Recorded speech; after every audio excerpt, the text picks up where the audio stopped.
yeah, thank you so much again for doing this. I'm so excited to, to be able to have this conversation with you.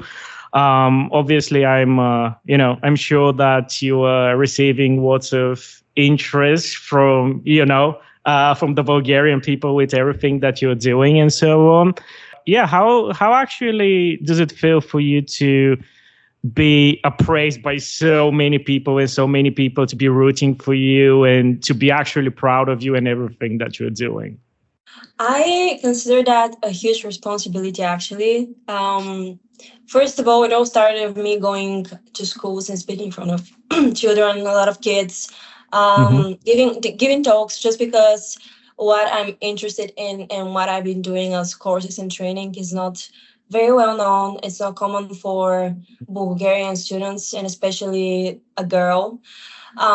So in the beginning, I was fine with that, but when you grow a little bit older, because I've been into like that area for the past 6 7 years, so it's been a while. When you get older, you start to have more tasks in your daily life. Your daily life starts to be more serious. So right now it's a little bit hard for me to manage because I work and I go to school. I have so many classes and I study aerospace engineering, so it's very hard. Hmm. And even though I'm in the United States, there's still so many people reaching out to me, and it's very very hard to work with schedules when you have 7 hours difference. There is something like sometimes just appearing out of nowhere, and you have to cancel plans. I take that as a huge responsibility, as I said. I try to be very presentative. Um, Sometimes I find it hard to find the right words in Bulgarian because I'm so used to speaking in English. And same goes in English. I'm not really good at English. I mean, obviously I'm fluent, but not to the Yeah. level where I want to be.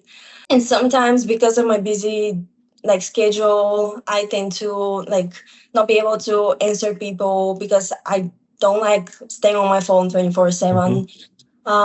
And sometimes I completely forget, which is very bad, and I'm working on it. So yeah, there is a lot of hate as well, for sure. Yeah, there are people Really? who are not supportive, but I try not to read those comments. When I do, it ruins my day. But people have different backgrounds, different ideals, so it's Yeah. completely normal.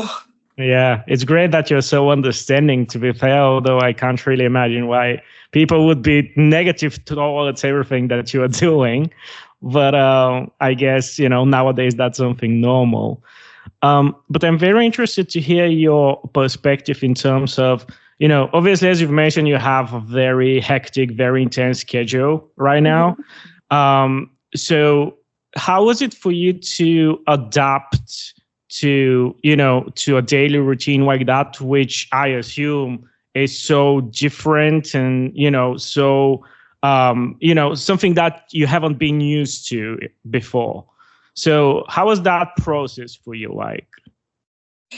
So I wouldn't say it's not fully like I'm not fully used to it because when I was in high school and middle school, I would go to school, but after that, I had dance lessons, drum lessons, Oh, rock wow. bands, rehearsal. Um, and since I was little, I knew that what I had in school was my responsibility, and my Mhm. parents raised me up in a way where in the beginning they'll be mad if I get a B. Yeah. But after that, I started being like competitive, and not in a way where I want to be better than others, just from myself. I have that theory that there isn't a subject that's too hard. It's me not understanding it. So if I got Nice. more knowledge about it, then I will be fine with it. So I was always in school, and then it came to my hobbies, which I really loved, and I wasn't sure what I wanted to do after graduation. So I continued with them, Mhm. and in the end, like in my junior and senior year, the interviews and podcasts and like articles started to build up, and people reaching out to me. Right now, I adapt. I would say sometimes I hate it for real, but sometimes I love it because I live by the motto full send or go home. And I know that if I don't full send it in this life or in my like 20s right now, then I'll be just mediocre person. And I don't say this is something bad, but I want to go around and see the world. I want to try everything in this world. I want to be the best version of myself, and the only way you can be that version is when you push to the limits and work so hard and try to have really tight schedule, set long-term goals, but also short-term goals. Know where you want to be in 10 years. Um, yeah, I'm really huge on lists, spreadsheets, in my Nice. jobs, in my daily tasks. One thing that I told you I really need to bear myself at is responding to people and trying to be more organized in the social environment. But definitely, I love it. When my parents and my friends ask me, "Okay, what's so difficult for your daily life?" and I'm like, "It's not just about having classes and clubs and jobs. Every week there is something. For example, today we have the podcast, and after Yeah. that there is a event with engineers from my school. We're gonna have dinner with the NASA engineers, Wow. Collins, like Gulfstream. There's so many companies. So yeah, every week it's a little bit different. It's very dynamic. But Yeah. I know that once I'm 30, it's probably gonna be more like settled down. So Wow. it's everything is point of view, right? Yeah. I can be here and complain, which I do sometimes because I tend to not sleep well. But Mm.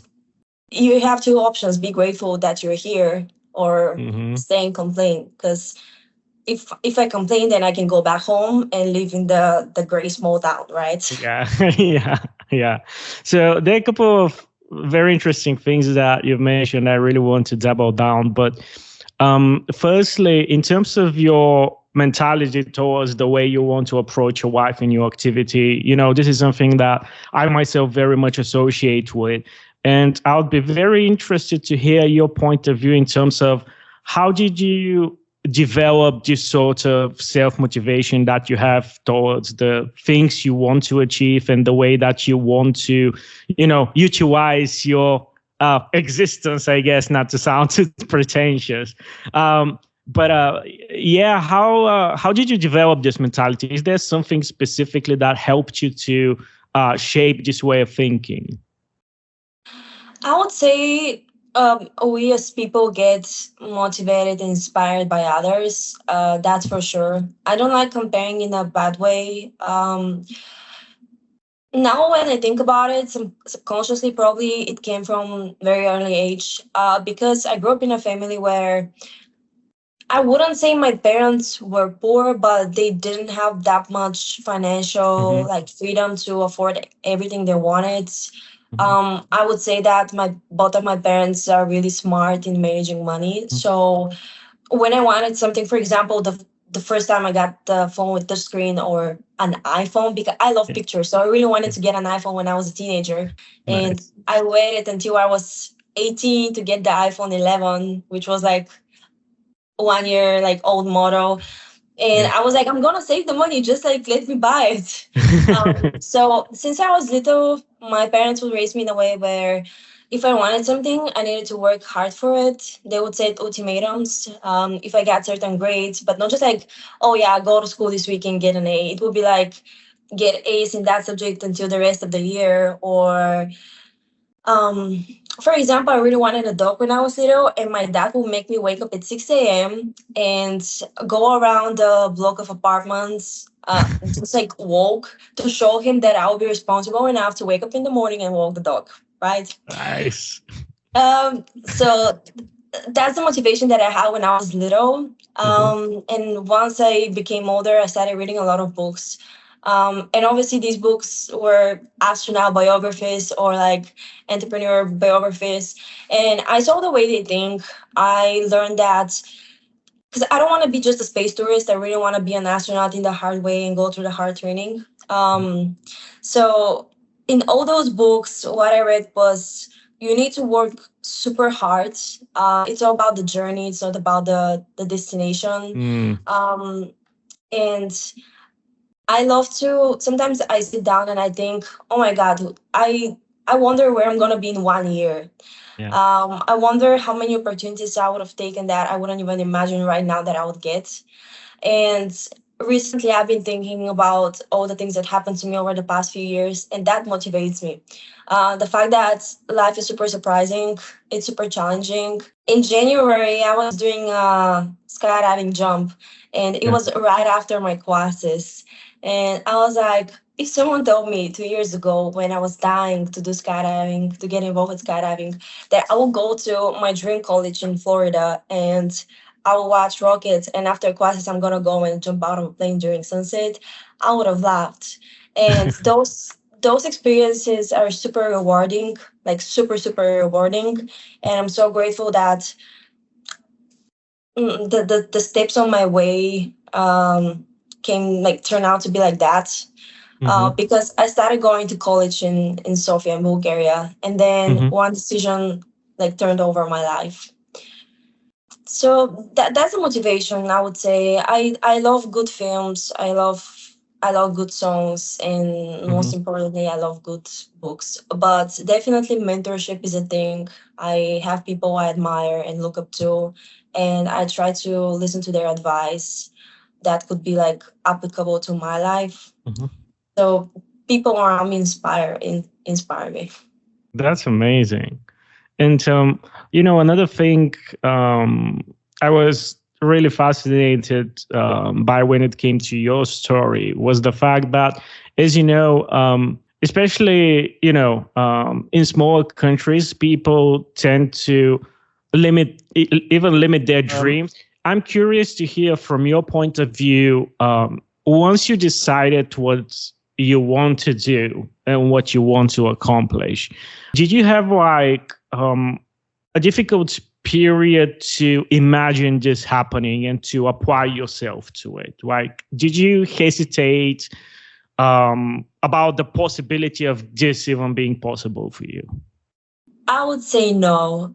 There are many Nice. times where there were many times where I had doubt in myself about reaching certain goal, because of the shortcomings I come from. Just for Hmm. example, college. I really wanted Hmm. to get accepted to MIT, and regardless of having like excellent grades in high school and so many the words and like side hobbies, volunteering, there is a thing. They like Ivy League colleges really like people who have medals from awards from international Olympiads. Which in my junior and senior year, like it was too late for that because I didn't have the foundations that some kids have from the national science high school. Um, so I knew it was late for that, and I definitely had like doubts, and I wasn't feeling comfortable. But when I decided to be an astronaut, I remember that day very clearly, because up to that day, I mean, I was 15. I didn't know what I wanted to do. I was playing the drums. I was having a plan of after that continuing with doing music. Yeah. I really like the UK, so I really wanted to study music and like percussion instruments there. Then my mom was like, you can't do that." So I was thinking of becoming like maybe detective or something with languages because I love traveling, geography, and I Mhm. love languages. But none of these things were like my thing. And when I went Mhm. to space camp in Turkey, we watched a movie. And then that day I realized I want to be an astronaut. And I remember when I went back home, I was going to Turkey again, actually, with my grandma and my mom. And we were in Nice. the bus, and I was reading this like amazing encyclopedia that I had. And I told them, I don't know how I'm going to do it, but I'm going to the States next year. I want to go to the American space camp. And Nice. they literally they were laughing at me. They were like, "You're gonna be 16 years old. Who? First of all, who's gonna finance that? Second of all, who's gonna like let you go to the United States alone?" And the next year, I went to the United States alone at 16. I traveled alone. I didn't have a phone, and they didn't have a connection with me for 2 weeks. So I just knew it's gonna happen. I didn't know how. I think my mom thought that I was gonna like forget about this idea, but a month later, I was already in Facebook groups of people living in the area, trying to see hotels, rides, taxis. Like I had the whole plan in my head. Nice. Um, yeah, I applied for scholarship. So it's just because I really wanted it so bad. And you watch all those videos online, and you want to experience that in person. So definitely in those moments, like I had doubts. But after that, I started like following the dream. I started doing on crazier things, and once you get into that like network of people, you realize how many people achieved the impossible and how people are breaking boundaries. What I wanted to ask you is that obviously, you very much wanted to go to the US and experience that. How was it when you went there? Like, did it match your expectations? Was it even better? Like, what was the impression you got? It first of all matched my expectations. I felt like incredibly empowered to live in that era and be in that generation. I met so many amazing people, and definitely a core memory was like, did you see that person that just walked past you? And I'm like, no, who's that? He's an astronaut. He flew on the space shuttle. And I was like, what, really? Um, so it was definitely amazing. We were in the US Space and Rocket Center, so there were so many like rockets, engines, like capsules from real missions. And during my time there, I was only in the area of space camp. I didn't go around to see the states. So I remember uploaded a photo on Instagram and I was like, I'm gonna come back. I don't know where, but I'm gonna come back. So yeah, the people I met, I definitely felt more motivated when I came back home.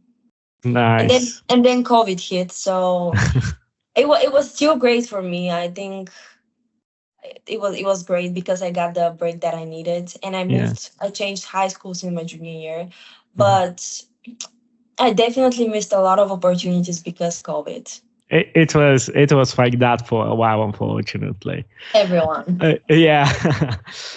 So how did your passion for science started? I'm very interested to hear that because you've mentioned that you've been involved in so many different activities and so on. So, how did you make that choice for yourself? I was involved in so many activities because school for me was easy. Um, Hmm. I would get like a B or a C occasionally, but I knew that my end grade for the semester or the year would be an A. Hmm. So that was fine. Um, I was really good at chemistry. I really loved biology. The way biology was taught to me was learning things by heart. Hmm. So I loved the lessons, but I didn't like the way we were like Hmm. required to learn stuff. And then physics, oh my God, I was so bad at physics and I loved that subject so much. So actually, when I decided to follow that dream, I quit dancing in like 10th grade, and the money from dancing uh, started going to physics lessons. Hmm. So I was lucky to have the best physics teacher. Like he was so engaging in class. Everyone just loved him. Um, and I started to understand physics, not to the level of depth I would want to, but Hmm. um, well enough to excel in class. So maybe the time where I started liking a lot physics was when we were learning thermodynamics. And Hmm. I remember I would get a B for the semester, and my teacher told me that if I solve the whole like chapter problems from the book with problems, he would uh, mark me as A, as excellent grade. So that was probably 40 or 50 problems. It was so many like problems to solve. And I was alone trying to figure it out. And just because I was trying to figure them out on my own, I solved one of them like 10 times until I got the answer. I learned that like chapter so well and I loved it so much. It was in the end of June. I live close to the beach, so I was on the beach with my family. I was collecting my papers from the water. But it was so fun. And then I don't know what happened, but I got really interested in meteorology and Nice. how tornadoes form, because Mhm. tornadoes are super cool and they're super interesting. I know they're like natural disasters, but they're super cool, Yes, right? they're very fascinating. Yeah. So I started reading a lot about them, the physics behind them, and that's how I was like, huh, maybe I'll study meteorology when I yeah. And after that, when the astronaut thing came around, I knew that it had to be something in STEM, like Mhm. science, technology, Mhm. engineering. I was considering becoming a military pilot for the Bulgarian Air Force, but Wow. I'm still considering it here, but when I was graduating, we reached out to the director of the academy and wanted to check, like, am I gonna fly immediately? Am I gonna fly in my last year? How are the Mhm. resources? So I chose to study engineering physics because that was the hardest major in Sofia University in the physics Mhm. faculty. But then it wasn't my thing at all. And even the engineering physics here in the States is more space oriented. Now I study aerospace engineering, and my track is in rocket propulsion. So I'm super excited to like get into my junior and senior year and finally have those special classes with like space propulsion and spacecraft systems. And I see from my friends and my boyfriend that it's super hard, like so hard. But I'm super excited because I really want to learn more. And I have really annoying classes right now, but I have to push through them. Interesting. So, obviously, this is how you got yourself into science and stuff. But another question I have is like, what fascinated you specifically in space? Like, why being an astronaut? You know? As I said, I like pushing to the limits. I think Hmm. that astronaut is the only profession in the world where you can like hit your limits mentally and physically. Hmm. Um, but I know that we as human beings, we have a certain like lifeline, Hmm. and all of us have expiration date, and we don't know when that expiration date is coming. I'm like literally okay with dying on Mars if that happens. Yes. It's gonna come one day. Yeah. My mom is very scared. She's like, I first want grandchildren, and after that, you can go to Mars. Um, Hmm. I know that we've been like pushing so much, like trying to break through, and we're still not that far away in like in the Hmm. cosmos. But Hmm. Mars is a really interesting planet because in the past it looked like Earth. So Mars is Hmm. fascinating me a lot, and I really like the moon of Saturn Titan because there is a liquid Hmm. methane there. But specifically for Mars, Earth is gonna look like Mars one day. So studying Mars is gonna give us a lot of answers for the process that are gonna happen with our planets, and that's a goal that's like you're committing and dedicating yourself to a very high goal that it's gonna have results in the future generations after you. So Mars specifically, in the past, it had like oceans, rivers, it had atmosphere, magnetic field. Now it has really weak atmosphere, like so weak magnetic field. So there's a lot of radiation, which prevents it from like having, like life. Mars is in the habitable zone, so it's very interesting to see that we as humans are actually, if there weren't any radiation levels, we would be able to live there because the temperatures during the day can go up to 20 degrees Celsius, and at night they can go even to negative 50 Celsius. But there are people in Russia and Siberia who live and like are adapted to those temperatures. So we as humans, we are capable of surviving that, right? So I always say that I would definitely take a commercial space flight if I had the opportunity, but I really want to be part of a big mission and work on the ISS and do experiments or go to the moon because we're going to colonize the moon so that we can create a launch pad for a rocket that's going to take us to Mars. And it's very wild. People think I'm Yeah. crazy, but once I came into this college, I realized that everyone thinks like that. Like we all here want to go to space or build rockets or fly planes. So That's so amazing to be fair, and that's so interesting to. It's always very interesting for me to talk with people such as yourself that are being involved in like this field because astrophysics is a very interesting topic for me in general. So I'm kind of geeking out when it comes to talking with people who are actually involved in that. Just to use the occasion. Does this mean, or at least according to you, that at this point inhabiting Mars is more of a engineering problem rather than the physics one? for now, yes. The physics behind it is very well known. Mm-hmm. there are certain materials that are going to be used to like eliminate the radiation. Mm-hmm. But in the engineering side, we need a very powerful rocket that's going to be able to go to Mars and then bring us back. So Mm-hmm. we need to think of a way to uh, use smart materials to create that rocket. Maybe consider something else for the propulsion system and the engines. Then in the movie Martian, you see all the habitats being on the surface of the Mm-hmm. planet, Mm-hmm. which it's still like deadly. So what's going to happen is we need to build habitats underground in caves um, to eliminate the radiation levels, so make it survivable. There are so many like theories where you might put program like satellites that are gonna be mirrors around Mars, and they're gonna reflect light and try to bring the temperatures up on Mars so that it's possible for a certain plants to grow, so that they can convert the CO2 to oxygen. It's so wild, but Wow. Yeah. I think it's more engineering for now. Mm-hmm. Even like spacesuit creation, it's still form of engineering, I would Mm-hmm. say. It's a design. It's in the aerospace physiology like side as well, but you need to like think of a way to have that spacesuit outside and have something that you wear inside in case something happens. Mm-hmm. Um, I think we're very far from colonizing Mars, but maybe sending a crew for a bit, it's possible. But that's the thing.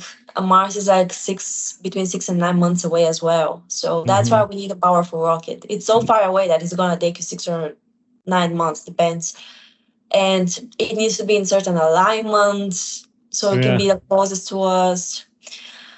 I think the moon right now is very realistic goal at Mm-hmm. first. Mm-hmm. And a part of the engineering problem, and I've always been very curious about this aspect as well. A part of the engineering problem, do you think that in general the human mind nowadays is capable of perceiving all of this new reality and actually be rational and capable to function properly when it's presented into a whole new set of circumstances like being on another planet? Or is this something that you're being taught as well? I'm very curious about this aspect. Usually the astronauts are 80% military people, Mm-hmm. so I see the difference between so in this college in Burrito, we have a military program called ROTC. So we have the Navy branch, Army, we have Air Force, and most of the times those kids who are in ROTC are super, super serious. Some of them, you might see them partying, you might see them drinking. Most of them are like, when they're in the first year, they're still like a little bit stupid and don't know what's Mm-hmm. going on. Yeah. But after that, uh, you can, just the way they talk, like, first of all, they talk with so much respect, the way they like express themselves, the way like how organized they are. You can differentiate a lot between every other person and a robotic person. So I think the reason why they choose military astronauts is exactly because of the mentality that a person Mm-hmm. who's going to serve the country has, especially the Navy pilots. Mm-hmm. Because the Navy pilots, I think it like being a Navy pilot is the hardest after being an astronaut. Landing a plane in the middle of the ocean on a carrier is the next step. Like, you need to be super skilled for that. Yeah. So I wouldn't say that it would be hard to adapt and you wouldn't be in the right mental space for Mm-hmm. that, because the people who are going to be chosen are people who are ready to sacrifice, who are very adaptive in like severe environments, Wow. who have really like, I don't know how to say it, strict way of thinking, Mm-hmm. discipline. We have that saying in Bulgaria that um, you know, there's place for everyone. Yeah. So Yeah. Yeah. if you're not ready for that, you can be on the engineering team or the communication team. In a way that they train us for the training that I've gone through, and what the astronaut Chris Hadfield says is that you're trying to eliminate the risk. And you eliminate the risk when you get familiar with all systems and all, like you get familiar with all the situations and scenarios where when something can go wrong.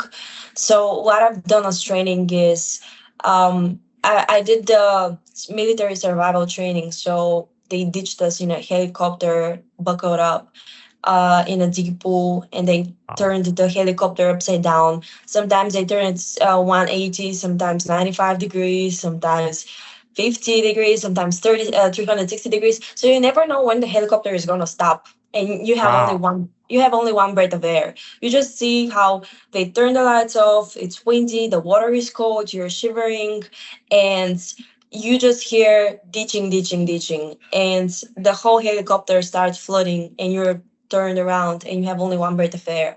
So you need to wait for the moment to stop, and then you unbuckle yourself and you escape. But it's not that easy because you're in water, you're floating. So you need to use a reference like your seat or a window, or sometimes your window is not going to open, so you need to find another exit without seeing, just by like touching stuff.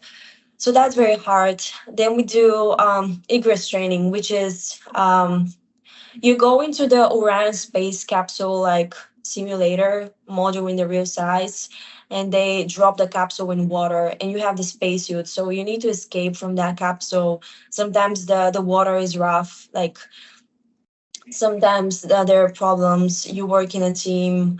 We were dropped in the middle of the Atlantic Ocean on a raft. We were 20 people, and we had to create a chain with our bodies in a way where the people who were in the middle had higher body temperature than the people who were on the outside. And then you do that chain, and like the people from the outside come in the middle, so that like 20 people can survive in the middle of the ocean, and then help each other to go on a raft or work synchronized to like notify.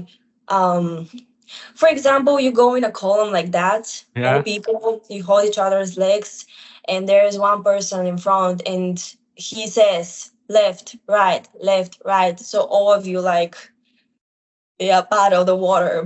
So these are things that you're like taught how to do, and there are way more courses like geology on site that will make you feel so educated and informed that you'll be aware of every risk and everything that can go wrong, and you'll be able to sense it in advance to notify like the people in the mission control or your crew. Yeah, I that's why I admire astronauts, because I think they're like better than us, but not in a way where like we're not capable of doing that. Just like as people, they have been through so much, and they have that higher energy levels. It's super interesting, but they're really different people. Since you've been this sort of like practical situations, I guess, walk me through like what was the scope of emotions that you first felt when you were presented into this sort of a stressful situation? Why?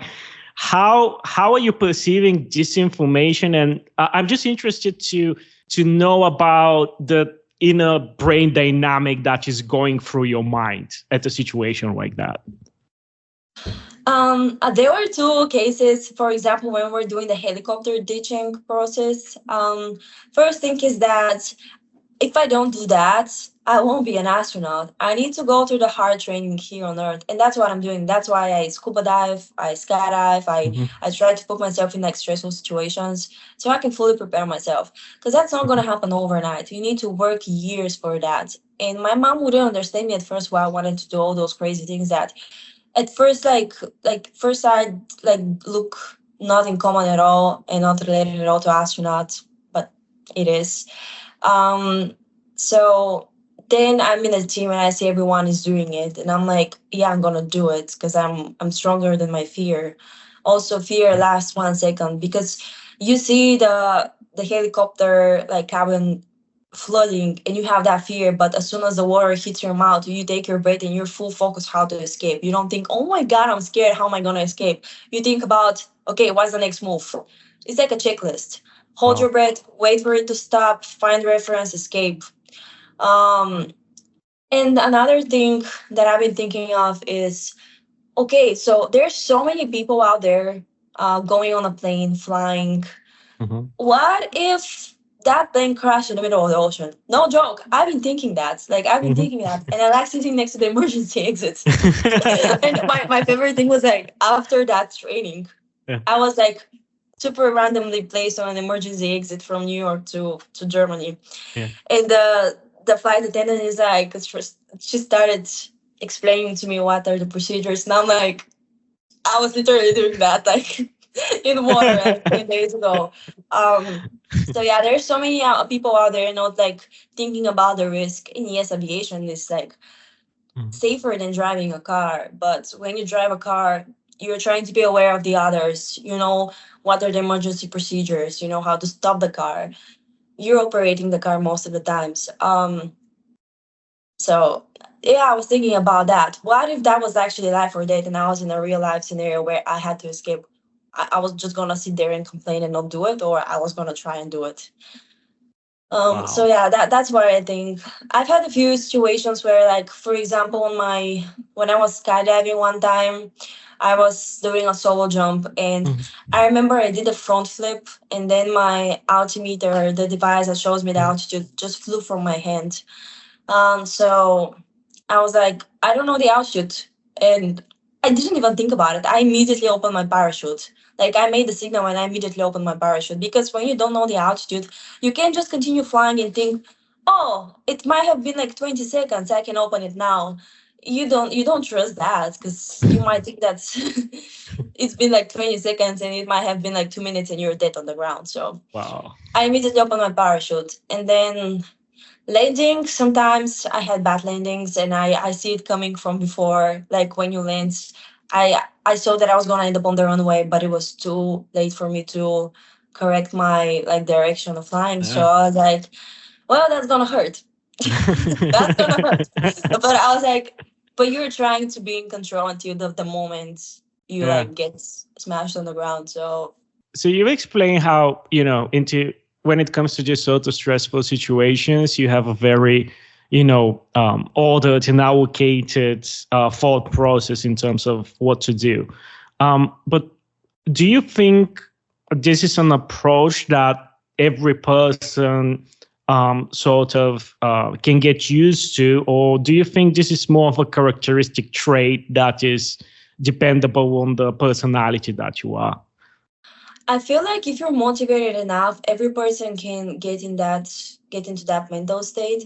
But I would definitely say that character can dominate it because if someone doesn't like flying or diving and they're super stressed, you can't explain them that it's not scary, right? Mm-hmm. I would say, yeah, you need to be a fighter. You need to have the mentality where you don't give up. You need to have the Mm-hmm. mentality of trying again and again and again and not giving up. You just need to be, you need to go forward with that mentality. Because I've met so many people who were wasted potential just because they thought something was impossible or they didn't believe in themselves. And that can be applicable in many like other areas like journalism or like the, the healthcare as well. Um, People don't like trying new things, being bold, Mm-hmm. putting themselves out there, being vocal. And you can't get what you want if you don't present yourself and say, I want that. I have these qualities. I might be inexperienced right now, but I want to build that experience. How can I do it? Think of a way, plan it. But that's the thing. Some people like to have simple life where they have a normal job that's Yeah. enough for a living, and that's completely fine because different people have different ideals, as I Mm-hmm. said. Mm-hmm. So I would say it's definitely a like character True. quality. Because if it wasn't, there's so many astronaut applicants with the Yeah. same exact qualifications.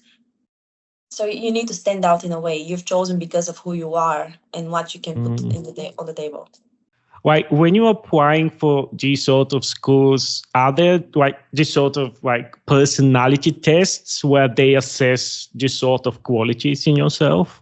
So for the my astronaut training program, it was I would say very hard selection because you needed to present flight medical, which is I had to go to a special cardiologist. It's called CardioFly in Varna in Bulgaria. So before I went to her, I got full screening on all my organs, blood and stuff. Then you go there again, you get different tests, yeah, different blood Yeah. tests. You get vision tests. Like blowing stuff, like how much like capacity you have for Of the air. yeah. Um, So yeah, I had the vision test where you need to read like numbers, Mm-hmm. but it wasn't just the ones that you get when you go to your normal doctor. Yeah. The numbers would get like super small, and then I had to read things again with like um different devices, and then I went to the actual Mm-hmm. like eye doctor where they would check my vision. And my heart was checked when I'm like active and stuff. So that was one of the requirements. Yeah. And then I had to be a diver as well. Mm-hmm. Um, because some of the trainings require you to dive a lot. We did a simulation of a mission in microgravity. So how you simulate microgravity on Earth is by using dry suits and full face masks and dive in a pool. You've probably seen those astronauts in the big Mm-hmm. pools where they train. We were Mm-hmm. simulating that. So that's what you needed. Then you had all those essays and qualifications, and the essays are the part where you show who you are. And that's not just a personal statement essay where you say, oh yeah, I've done that, I graduated here. They're super specific question wise. And even right now for my resident advisor job, where like that's a very responsible role in the Mm-hmm. college, the selection was still like super hard, which I didn't like expect because it's a job, but there were so many applicants and the questions they ask you are super specific, Mm-hmm. and they definitely put you under like pressure and stress when you have to answer, and then you go from one like level to a second level where you have the interview. I would say that's where you show who you are. In the astronaut selection is different. They have like 4 or 5 stages. Wow. So, you've mentioned a lot of things that you're interested in and you are positive about and you're excited about and stuff like that. Are there any specific things? And maybe I want to, navigate this question specifically when it comes to space, that you are terrified about or that you're afraid of, or stuff that just gives you the creeps, maybe just of the thought of being subjected to it. One thing that I would say that I'm like terrified of is because I dive a lot. I'm Yeah. working on my master diver certification, so all the people in my like group right now are super serious. Some of them want to Mhm. be a dive masters and be instructors for photography and stuff. And then I have this guy. I think he's gonna be perfect astronaut candidate. I'm trying to like plant that Good like him. seed in his brain. Yeah. He is considering going to technical diving, and he considers his next step to be cave diving. And cave diving for me is very dangerous. Like I mean, like everything else, it's eliminating the risk by being like smart with your decisions, following the safety procedures, having the Mhm. right equipment. But I think I wouldn't want to dive. I wouldn't want to die drowning. Mhm. I think I have fear of Yeah. that. And Yeah. I feel like diving in ocean deep, you can risk it, and if you feel like you're running out of air and there is not like a solution to the problem, you just go up. It's gonna take time. I know you might have like barotrauma or something, but the chances of you leaving are higher than you drowning. But then when you're in caves and caverns, you don't have that space above you because you're diving in a cave. Yeah. So it's very dangerous. The currents are really strong. I've been into caverns. Caverns is like Mhm. almost a cave. You go inside and you can get lost, but you definitely have a surface on top of you. You have the Yeah. ceiling. There's a really cool spring here called Genius Springs. It's like 3 hours away from me, and once you hit the end of the spring, it gets like it has so much like current Mhm. because they're like with like I don't think it's mineral water. It's just like fresh water. So Mhm. imagine like a spring like blinking water. Yeah. So Yeah. it's super strong to the point where like my regulator is going out of my mouth. And there are many divers who are super wild and go there and explore different springs that are not explored and die. And there are so many cave systems with like different tunnels where you can get Yeah. lost and not have enough air to go back. I'm Mhm. definitely terrified of that. And I say that Mhm. I will do it because there's so many amazing spots on Earth. But I'll definitely choose a cave that's like big and not hard to get lost, and I'll be with a lot of other people. Um, that's one of the things that is terrifying me, because there are so many astronauts out there who have already done it. And now that I'm considering becoming a naval aviator, I'm definitely terrified of that, because with skydiving, you can't really regulate the speed. I mean, you can stop your parachute a little bit, but with the plane, like it's so fast that it can happen, like you can just crash and get the boom and die. Um, I think skydiving is a little bit more safer. So these are my like concerns. But in the space, Yeah. I don't know, if the rocket like blows up. I mean, that was meant to be. The plane can blow up, the Yeah. car can blow up, like my oven can blow up stuff, True. it's, Yeah, that's true. you never know. So In terms of, and obviously, you've had quite a lot of, different experiences. What was the, I don't want to say the scariest, but maybe the most difficult one to overcome, even from a mental perspective for you? I will give you two physical examples, and after that I will give you the real one. Nice. I had a really terrible fear of drowning at first, because I had a bad experience in. I went to Turkey on a holiday like 4 years ago, and we were diving at 6 meters, which is not that shallow for an inexperienced person who hasn't been that deep. And my mask would fill with water until here, which is not a problem. If you're experienced, you can clean your mask underwater. We are taught the technique how to do that. But I was like, I didn't know how to inflate my buoyancy control device, my like vest. I didn't know how to go up on my own. Like there was a person who was a dive master taking care of me, but it was Turkey. So I wouldn't say it was very professional. It Yeah. wasn't very professional. It was in a resort. Yeah. And my mask would fill with water. And I'm not used to breathing in and out from my mouth. So Yeah. one like wrong step of me breathing Yeah. in through my nose, and I would start coughing underwater at 6 meters, and I was really like scared that I was gonna drown. So I told that to my instructor once I got my license and started building dives. I had that fear as well. And then with skydiving, I'm not gonna lie to you, the feeling is amazing, but even people with 16,000 jumps, they still have that weird feeling in their stomach before they jump.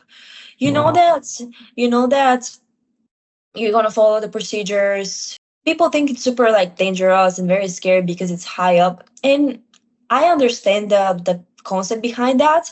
I think that the scariest part is like when you're in the plane and you just hear 2 minutes, and everyone in the plane does that sign, Yeah.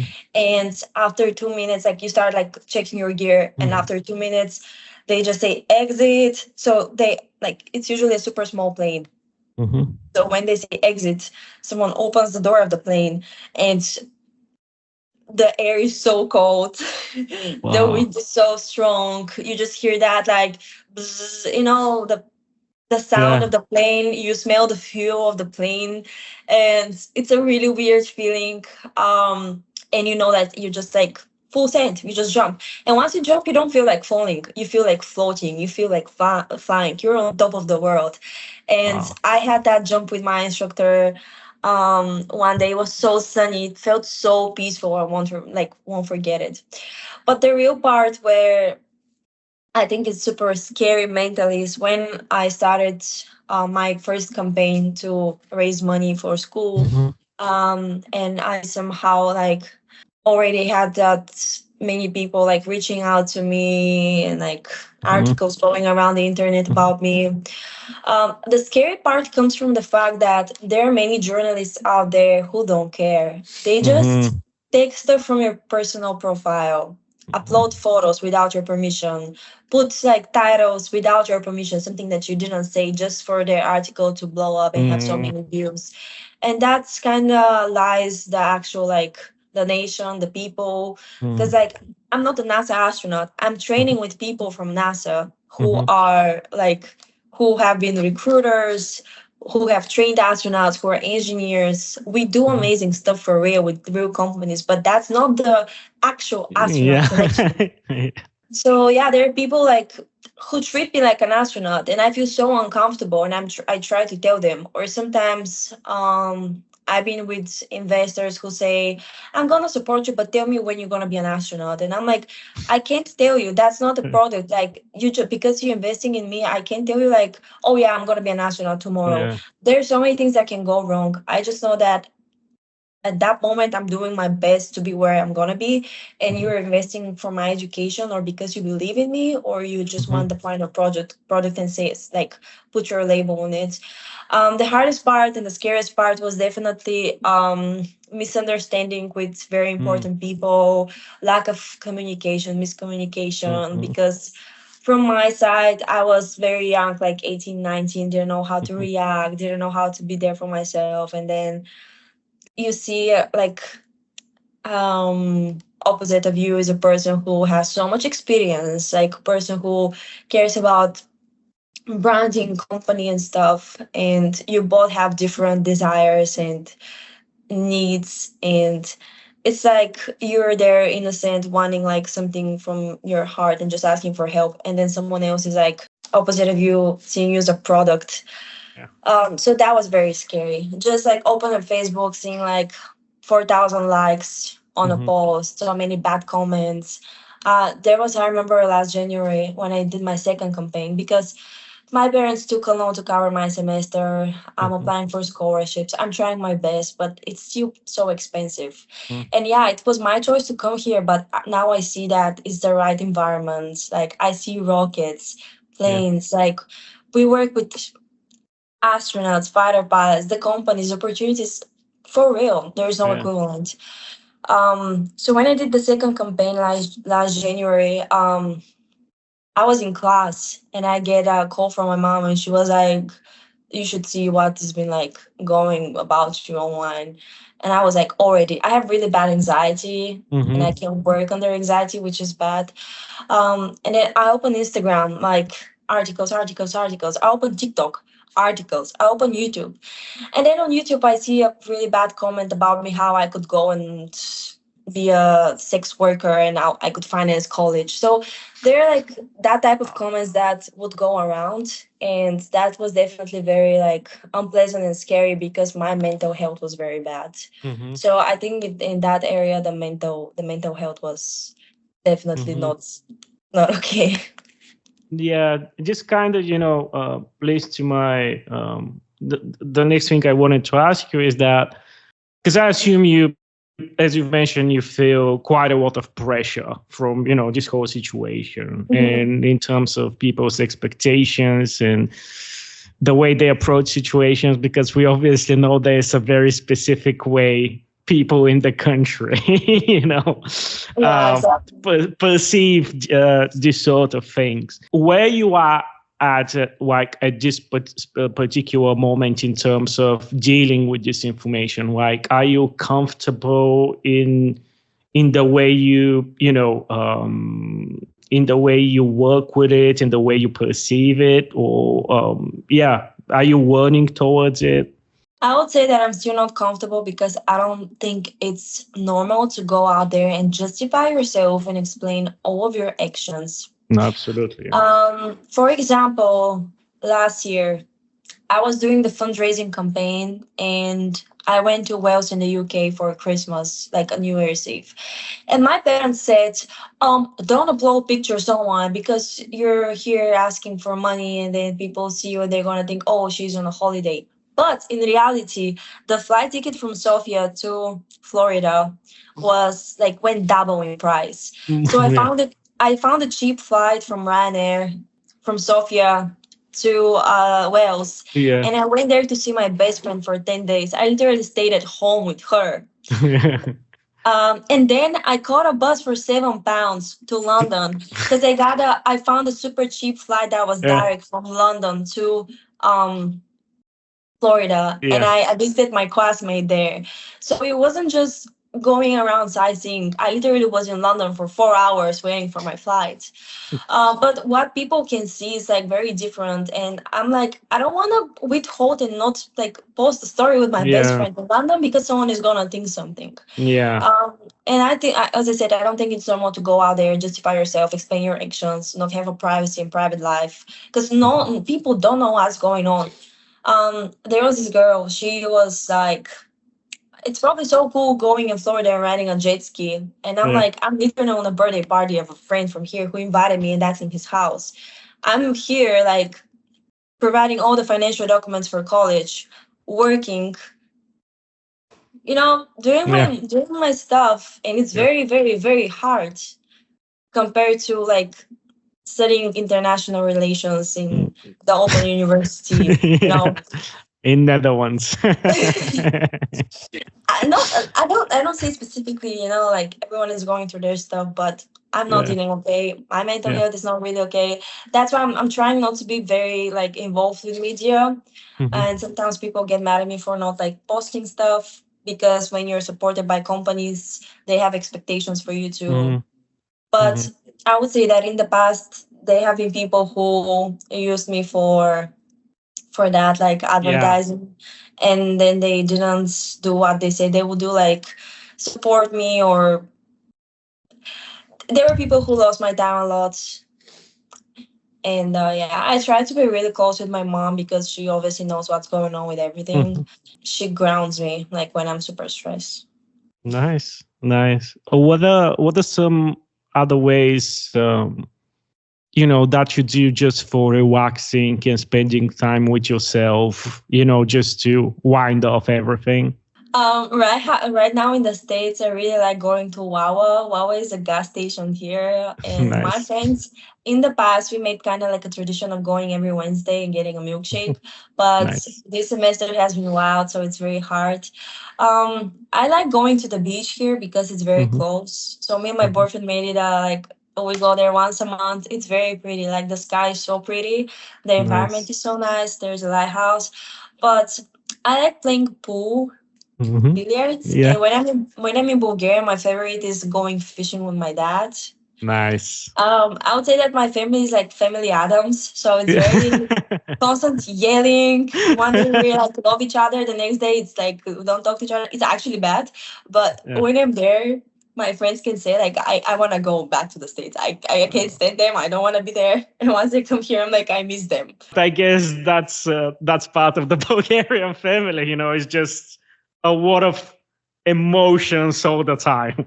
Exactly. But one thing that I Mhm. can say is that my college is very good at creating events all the time, and these events are Mhm. amazing. We have a goat yoga next week, for example. Nice. Last week it was homecoming, so we had a concert of Neon Trees, which is a very famous band.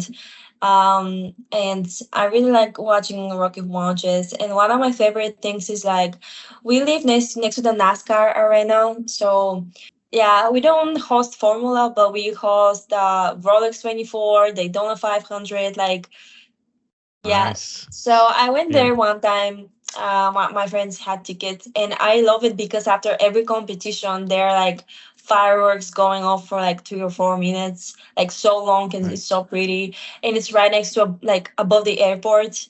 So yeah, Wow. plane spotting, Wawa, fireworks. I don't really have time to relax. When I have free time, me and my boyfriend are like, okay, which class do we need to study for right now?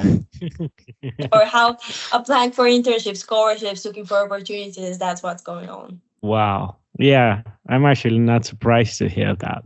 I want to double down on something that you mentioned in the start of the conversation, um, that I'm very interested to tell me about. You mentioned you played drums. Yeah, I did. Ah, tell me more about that because I've mentioned, but you probably might have seen that the channel in general is mostly music oriented and stuff like that. Yeah. So I would love to hear your connection with music. My dad listens to rock and metal music. So Nice. I grew up in that environment at home. And then there was this famous festival, Kavarna Rock, next to my Yes. hometown. And my aunt won tickets, so we went to that festival. And I remember we had like camouflage jeans, we were matching. I had the headscarf, and I loved that concert so much, like so much. And a few months later, we went to a rock club because his old classmate, like very old classmate, had opened a rock club, which was very famous and like popular. It was going really well. There were so many bands. Like it was very active. Yeah. Like earnings were fine because Mhm. right now in the small town everything is closing. Yeah. Um, so we went there, and I was a dancer, so I would constantly like dance and like joke around. And the owner of the club was a drummer of this band called Silence, which was again known Yeah. back in the day. And he said, you are really good with the like The the rhythm. rhythm, Yeah. yeah. Yeah. um do you want to try the drums one day? And it was funny because that night my dad took picture of me on all instruments, and I really like the drums. So we went one night, and he was like, listen, I don't know what I'm playing, like I don't know any notes, I just know I'm a good drummer. And he showed me a few beats. He like the way he tried to like write them on a paper just for me to follow something was very ridiculous. But my dad told me that after 10 minutes, I was like holding the beat so well. And I started learning more and more and more and more. And then I remember the owner of the club would lock me. Like he would get me at noon on Saturday. There will be like a show, like so many people in the evening. So he would lock me at noon, go out, shop for the store, arrange his like connections and stuff. And after that, in seventh grade, I started going to drum lessons. So I started Mhm. reading notes and like music sheets, like all the musical like Wow. education that I needed. And then in eighth grade, I started playing in a band that was pop rock. And then in like I was playing that band for 2 years. And then in 10th grade, I got into a band with four boys. And what we had on set on the set list was Sepultura, Five Finger, Metallica, Wow. Avenged Sevenfold, Pantera, like whatever you could imagine. But during those years, I was already like really into like metal, like Yeah. metal Yeah. trash. So I remember I had to learn Master of Puppets for a week, which was like Oh incredibly hard. yeah. And I still don't think I did my, it's not like I didn't do my best with all my schedule and stuff, but I feel like I could be way better. I started like working a lot with a double kick for the drums. Yeah. And Oh wow. for a few months, we were super like, started working on like songs, like outdoor Yeah. songs. Played in a lot of clubs. We would sometimes get paid. And it was That it the was biggest musician flex. yeah, yeah. We had like a 15 song set list, and these weren't Wow. like easy songs, they were hard songs. And as I said, that was four boys. And Yeah. you won't believe, but I have my core memories with them because they do party, but boys party in a different way. I never liked the pop folk disco clubs and stuff. Yeah. So Yeah. I grew up in that rock club. I would literally be there with my dad until 6 a.m. and then I would have school at 7:30. In COVID, the bands just fell apart, and I continued after COVID just individually. I worked on a lot of stuff because the Mhm. art studio I was in, we had a final concert in the big like theater, so there were so many Mhm. people coming, and I worked on a 10-minute solo, and then I was singing. Okay, it was super fun because I was singing my favorite song.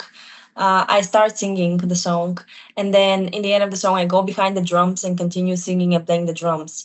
And I end the Wow. song, and they turn off the lights, and I just start the solo. And on one of the like I started the solo for like 20 seconds, and then I hit the cymbals, and when I hit them, the lights come on, and All like right. Yeah. yeah, and I do the solo. Wow. Um, and I think that was the best memory because the crowd was like the audience was applauding for a while. And that was the end. After that, I got my drums in the Capitol. I used to play a bit in the apartment. I had those like robots that would like make the drums more quiet. Yeah. Yeah. Yeah. By the way, my core memories as well is when I was applying to MIT, I recorded the song Wrong Side of Heaven. Wow. Yeah, so Nice.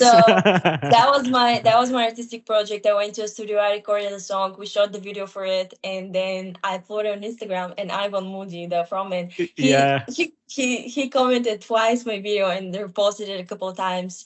And then Right. in July, like 2 years ago, I was first row And all of the guitar like pieces that I called was from Zoltan. So Zoltan, yeah, sure. yeah. So when you told me, I was like super, super, super excited to go and watch. Nice. And yeah, that was it. I was like really involved with music and drums, and Wow.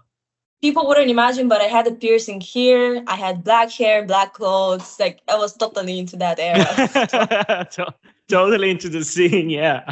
yeah. Wow, that's amazing. Like, do you still play to some capacity? I wish. I really wish. My drum teacher recently texted me. He wants to get my drums back into my hometown. Yeah. There is a drum set here in the college, but they lock it, and the owners are super like petty and don't allow me to play. So unfortunately, I don't. But I can't wait for a moment where I graduate and I have my own house and get a drum set. I used to Nice. have a Yamaha electronic drum set Nice. for the Yeah. apartment. I didn't really like it. I really want the acoustic The ones, acoustic one, yeah, sure. but I'm Sure. good with whatever. So Nice. What were your favorite songs to drum to play? something that's not very hard, but I really liked was maybe spiders and aerials. Yes. Okay. A song that I really like is The Pot. Two? Yes. Yeah. Yeah. I like 46 and 2 as well, but I don't know how to play it. I haven't like had the chance to learn it. Master of Puppets was very challenging as well, and maybe Four Words to Choke Upon. Nice. Wow. Bullet. Yeah. Oh my god. I like melodic rock as well. I really like the oh my god. So This Love by Pantera, we used to have like no, they scream like no more head trips. Do you know that Yeah. song? Yeah. I think so. Yeah. Yeah. Yeah. Yeah. So it happened there, This Love, and then they scream that, and then from the high tempo, it just gets like da da Yeah. Dun, da. dun, dun, So dun, yeah, so you can create them like a mosh pit or not mosh pit, yeah. just like breakdown. Yeah. That was my favorite part as well. And then from like pop songs, I really like Amy Winehouse, playing Amy Winehouse, Sure.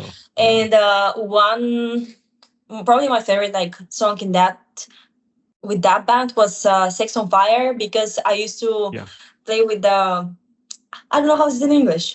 The Which small one? instrument with the small cymbals are like The the the hi hat. Yeah.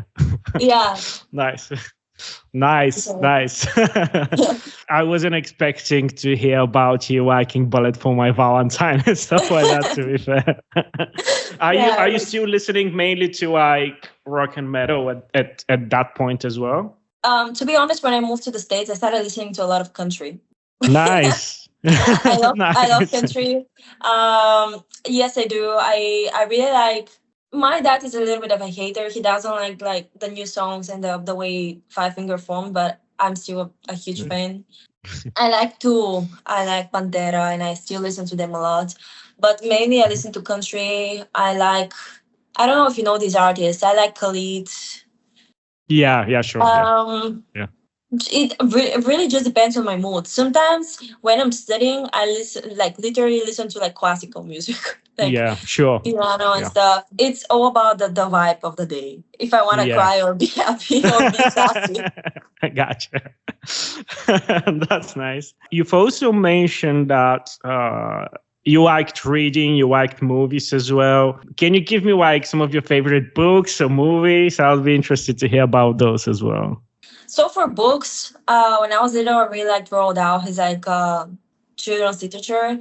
But then Matilda was his, right? I think so, yeah. Yeah. But my favorite was The Witches. He had that book. Yes. It's a Bulgarian book from Waleva. It's called Life in the Rocks. Oh, yeah. Okay. Gotcha. Yeah. Okay. That book was life changing for me. And then the books I read right now, Yeah. I don't have time to read books, but back in the summer, I really like reading books about self development. And when I like certain topic, I really like read a lot about it. Yeah. Over the winter, I read a book in like day and a half. It was about the glucose revolution and Wow. how the way you order food, like when you eat it, can spike your glucose levels and how this affects your body. Wow. It can eliminate so many diseases. It can like make you more energetic. So most of the times, it's really about what I'm interested in, like currently. Hmm. But definitely, when I'm back home, I grab the biographies of the astronauts that I have because I got so many books, which was great because so many people gifted me books when like they found out that I like space. Yeah. I say it in every podcast. My ultimate like favorite book is An Astronaut's Life to Guide on Earth. An Astronaut's Guide to Life on Earth by Chris Okay. Hadfield. Okay. And then I have this book. It's called Roll to the Stars. It's very old. I have the first edition. It was bought by like a antique store. Yeah.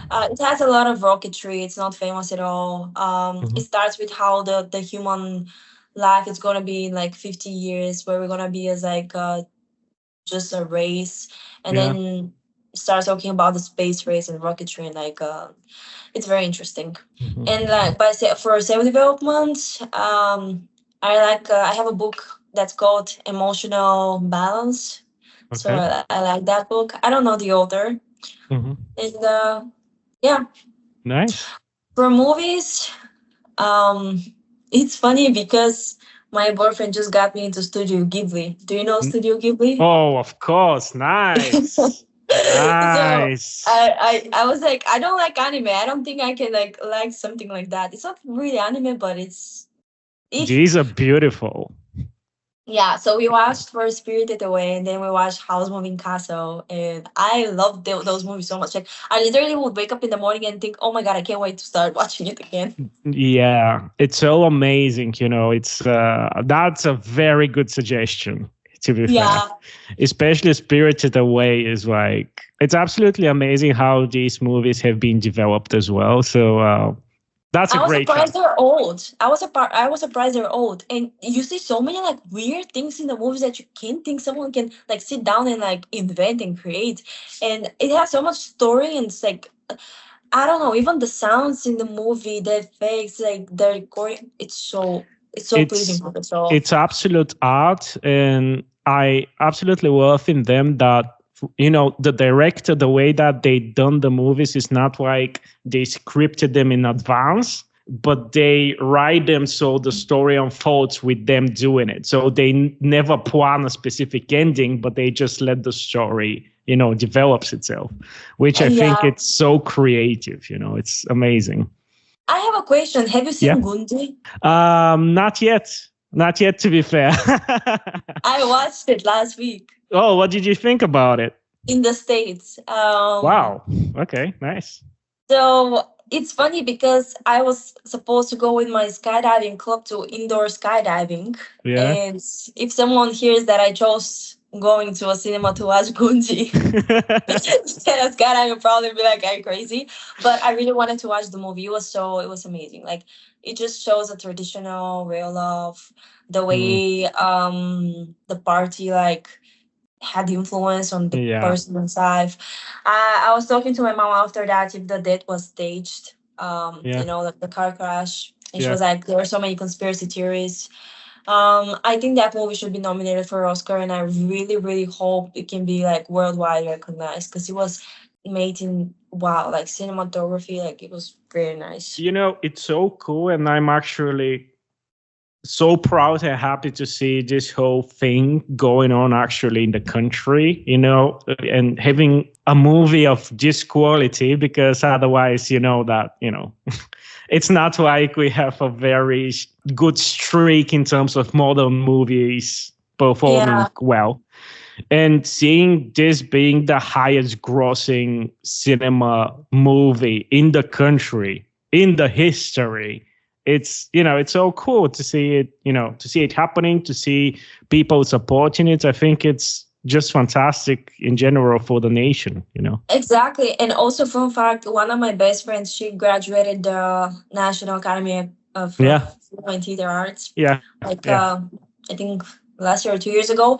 Many people who were supporting the actors in the movie were from her class, and Yeah. then the actress is my age, and yeah, there were people who we have seen on the Yeah. TV. But you know, in Bulgaria, in the in Bulgaria, in the movies and the series, they're mainly like repeating actors Yeah. that you've seen for years, and that movie is mainly of new actors, new faces Yeah. that you see. So that was really really cool, and they're all young.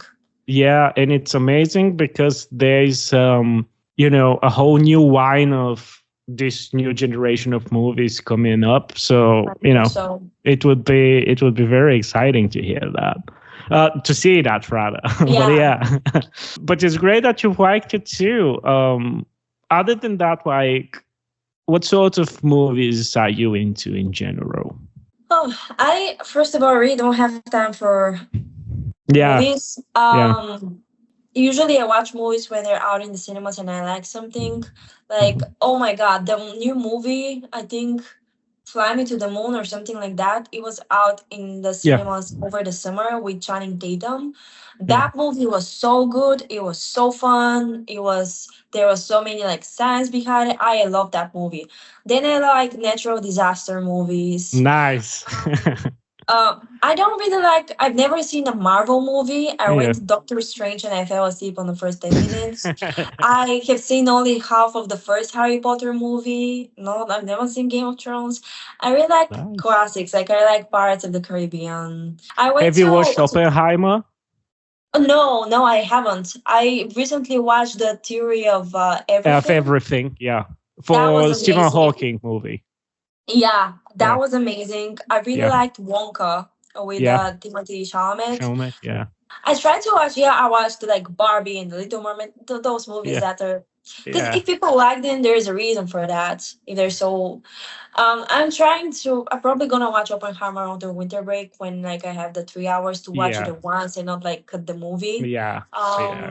I haven't seen Interstellar, so I'm really excited to see it back in the Oh cinemas and wow. watch it in the cinema. Oh my God. I'm so excited for you. Yeah, I can't wait. Yeah, I was geeking out so much for that movie because I don't know if you know, but the one of the executive advisors of Christopher Nolan, the director, was Kip Thorne, who used to work with Stephen Hawking, and he actually think he has Nobel Prize. The visualization of space is extremely accurate, so it was amazing to experience this in IMAX. Beautiful. It's just beautiful. Yeah. That's why I'm like saving it. I think I found out like last year that's gonna be in the cinemas this year, and I was like, I'm not Yeah. gonna watch it. I'm gonna like save that special moment to see it in the cinema. Yeah, it's I think you would enjoy it a lot. It's a great experience. I don't know if you're into horror movies, but I like horror as well a lot. So I love horror movies. So my next question was whether you like them too. What's your favorite horror movie? the last part of Wrong Turn was nice. I really like The Hills Have Eyes. Okay, yeah. I really like the Conjuring parts Yeah. as well. Yeah. I think like the demonistic. I recently, oh my god, I don't remember how is it called, but it was with this little girl and she found a dead bird, and after that her brother was going to a party and hit her head in this like light bulb. It was very weird. It was something with age, a really weird word in English. But keep in mind that I don't really have Netflix and like Yeah. these, so it's whatever it's in the cinemas. I think the Pet Cemetery movies were good. Mhm. I've seen like most of the horror movies, but none of them like are specifically like Yeah. wow. The Hills Have Eyes was nice. I don't know if you've watched if you are so because obviously there are a couple of different subgenres of horror movies, and I don't know if you're like into psychological horror movies. I do like those. Yeah. So there is this studio called A24, which do amazing horror movies such as Midsommar. I don't know if you've heard it. Or Killing of a Sacred Deer. So these are, actually smart thriller horror movies rather than just a typical swasher. But yeah. I watched one movie. I don't remember the name, but it was like last in 2023 over the summer. It was about four guys going into the mountain. They found like it started storming in the mountain, but it was such a storm, like it was so bad. Yeah. And then they found this like just like chalet wooden like cabin, and they went inside, and turns out that was a place where like that creation brings its like. You've watched Cabin in the Woods, I think, with Chris Hemsworth. I don't think he was there. I don't think he was there. But it was very weird. And that's like that creation was like a skull of a like deer or something, and it was like giant. And Oh, also that's again reminds me, I'm like the last part of Wrong Turn was so good. It was with this young girl, and the movie started in a way, and after that they were a whole tribe, and they wanted to take her, and so she could give birth of those. Like yeah. it was a really interesting movie. Like Yeah, yeah. Now I thought about the one you mean, and I think it's this one is really good. And I don't know if you've watched. I see there's such a big hype about the Terrifier. Have you watched it? maybe I don't. That's the thing. I forget their names. Yeah, Maybe about the this plots. scary, sadistic clown or whatever. But it seems it's getting a lot of hype, but I still haven't watched it. So yeah. I might watch it. The series that I like rewatching is I don't know if you've seen Castle. It was Yes. Yes. at first obviously I started watching when I was little on Nova TV, like Yeah. but after that I like watched all of the seasons, and I really love that like those series. And then when I was little, I like 4 or 5 year old, I would watch Prison Break with my dad, and I remembered parts of it, but I recently watched all of the seasons, Same. and I would say that that's in my top three ever. So Same. I remember Prison Break being the thing to watch when I was in high school, but I've never properly watched it. And I also rewatched it, as you mentioned, maybe a year ago or so, and it was a completely new experience. So that was amazing. the logic behind everything, Yeah. like, Yeah. there's even physics behind it, like Yeah. the way around break the wall and stuff. So Especially the first couple of seasons are really, really nice. oh yeah, after that it gets a little bit weird. Yeah, but it gets a bit watered down, but especially the first 2 or 3 are just amazing. There's so many amazing shows to watch, but unfortunately, I love binge watching TV series and whatnot, but I just don't have the time as well, unfortunately. yeah. With the animes too, as you mentioned them. But I think this is so from me. But I would love to do that another time again. If you're up to it. I would love to as well. Maybe when I Yeah. have more experience and some other things we can talk about, I Yeah. would love to as well. Absolutely, yeah.